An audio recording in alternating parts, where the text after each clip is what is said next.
Jesus, Lord.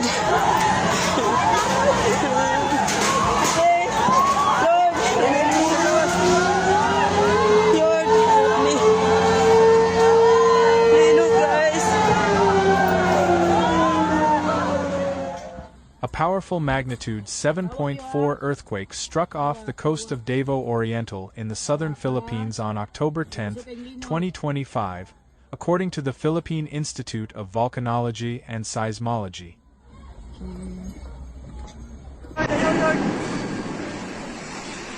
Lord, help us, Lord. Lord.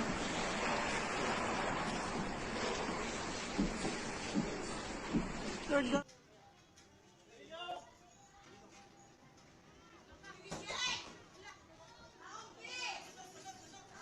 The tremor, which occurred at a depth of about 58 kilometers beneath the seabed, sent strong shaking across much of Mindanao, prompting tsunami warnings, widespread evacuations, and reports of structural damage in several cities.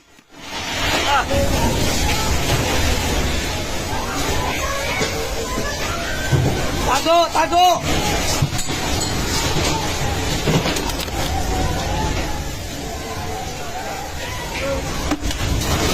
Lord, tama na, Lord! Lord! Tama na, Lord!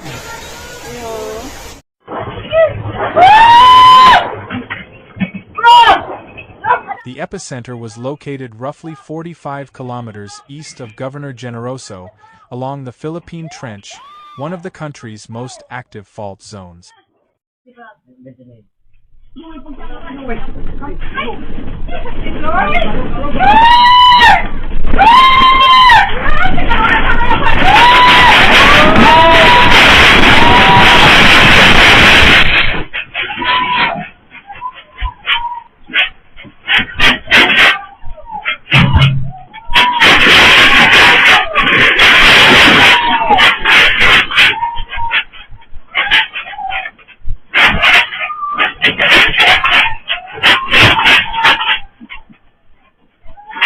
The earthquake was felt intensely in Davao City, General Santos, Surigao, and Cotabato, with residents fleeing homes, schools, and offices as buildings swayed violently.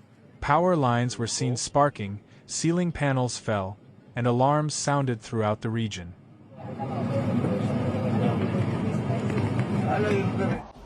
Kusog kaayo. Hala ka, ma! Gawas mo, Che! Kusog kaayo. Isa lula dito. Kusog kaayo, God!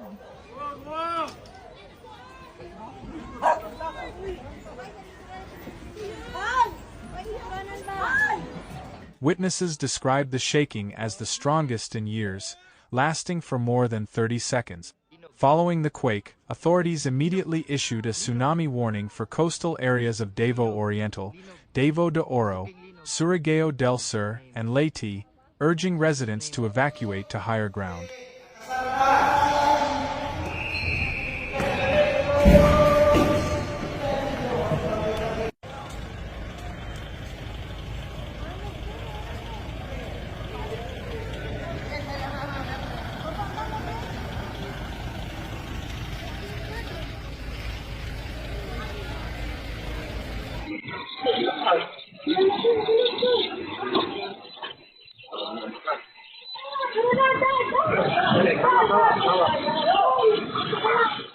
Authorities warned that potential tsunami waves could reach up to 3 meters high along eastern coastal zone.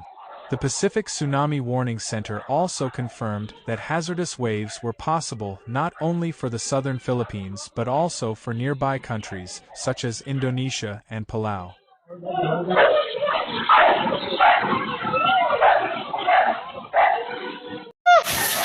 Grabe, linaw! Grabe, pagkakusog agad!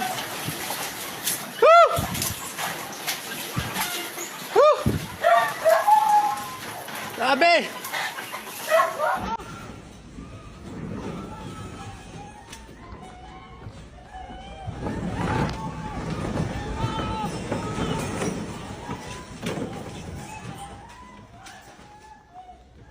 Initial assessments revealed visible structural damage in several urban centers. In Davao City, cracks appeared on concrete walls and pillars of government buildings, hospitals, and residential structures. Several glass facades in business districts shattered, scattering debris onto sidewalks. Partial collapses were reported in older homes and public schools, while in General Santos, local officials confirmed damage to a shopping complex and a coastal bridge. Portions of power lines toppled, causing blackouts across parts of Davao del Sur, South Cotabato, and Compostela Valley, while communication networks experienced temporary disruption.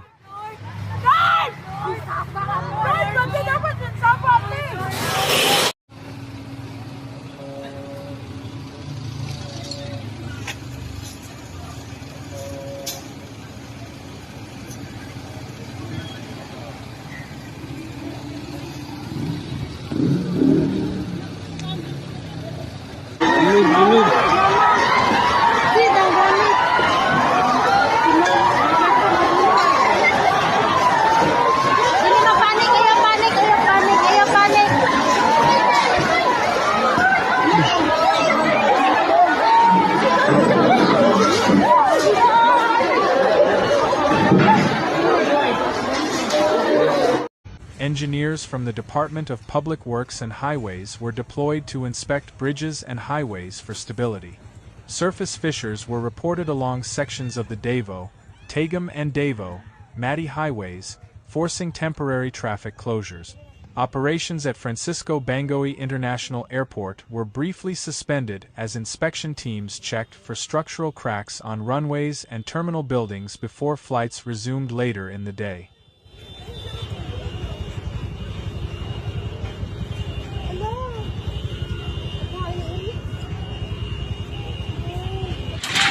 Linog guys! Linog! Lord! Tabang Lord! Lord!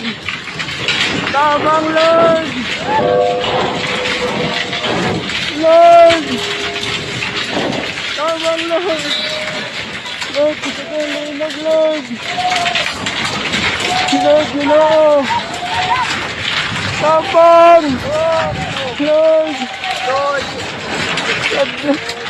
Lord! Kami pamilya, Lord! Lord! Aloy, kasama, Lord! Lord! Hospitals in Davao region operated under emergency protocols, attending to patients suffering from minor injuries due to falling objects or panic-related incidents. Medical staff also evacuated patients from upper floors as a safety measure during the strongest tremors. Local government units have begun setting up temporary shelters and evacuation centers for residents displaced by the quake and tsunami warnings.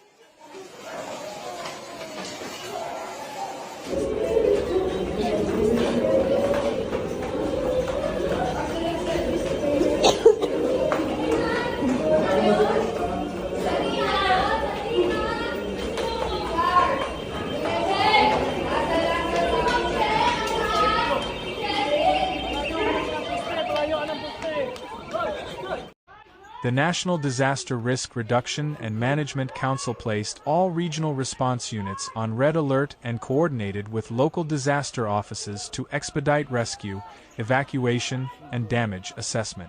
The Philippine Coast Guard and the Armed Forces of the Philippines have been deployed to assist in coastal evacuations and to monitor sea level changes.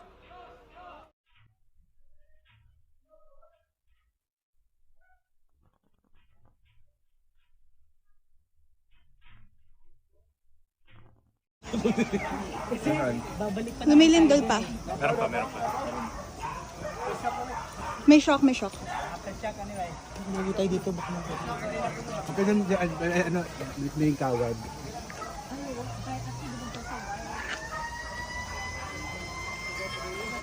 Several strong aftershocks, some exceeding magnitude 5, have already been recorded, further frightening residents. Local authorities has warned that additional aftershocks are expected in the coming hours and advised the public to avoid damaged buildings and unstable slopes that may trigger landslide.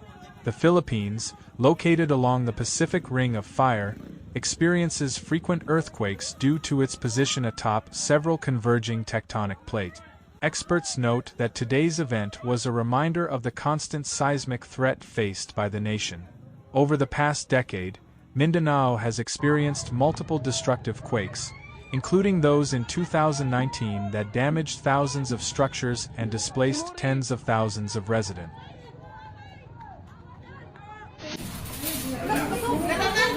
Ma'am, gawas mo. Uy, kakusog. Ma'am, dali. Hala. Ma'am, dali mo, ma'am. Hala ka, Lord. Hello. In the wake of today's earthquake, government agencies have called for renewed efforts to strengthen building standards, improve public awareness, and enhance early warning systems. Seismologists emphasize that preparedness through regular evacuation drills, updated hazard maps, and resilient infrastructure is the key to reducing future casualties. Grabing linog, uy. Sugas linog. Lah. Grabe. Sakyanan, oh. Yug-uyog. Lah. Patay building. Palayo ta, guys. For now, much of Davao and its neighboring provinces remain on alert as rescue teams, engineers, and volunteers work through the night. The next 24 hours will be critical as authorities assess the full scale of destruction, verify tsunami threats, and begin the process of recovery and rebuilding.